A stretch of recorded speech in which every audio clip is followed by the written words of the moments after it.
Now, this is another thing that we have available, and almost most patients with lung cancer need this done as well.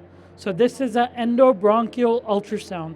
So they take the bronchoscope down the throat into the airway, and this is to check lymph nodes. So we want to know how much local disease are we dealing with.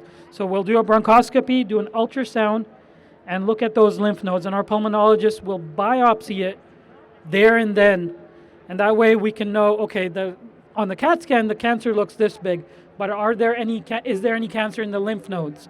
So this is one way we can find that out. The PET scan helps with lymph nodes as well. Sometimes they will light up. It's not 100%, but so we take all these pieces of information, put them together, and come up with a stage and a diagnosis. So this patient has a lung cancer that's early stage, one nodule, one spot. So depending on the stage, the treatment's going to be different. And I'm going to go over a little big picture of what we do, why we do it, so you guys can understand.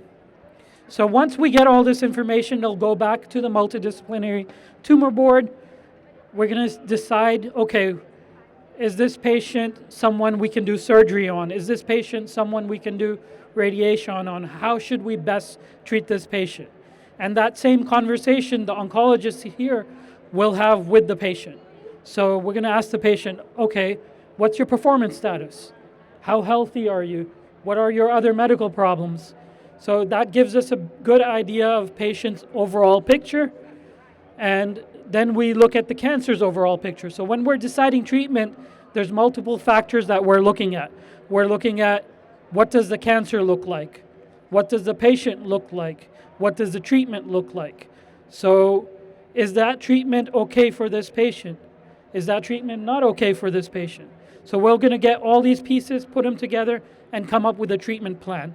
That plan will include other physicians, radiation doctors we'll talk to the surgeons, we'll talk to the pathologists, and come up with a comprehensive plan that's suited best for that individual patient.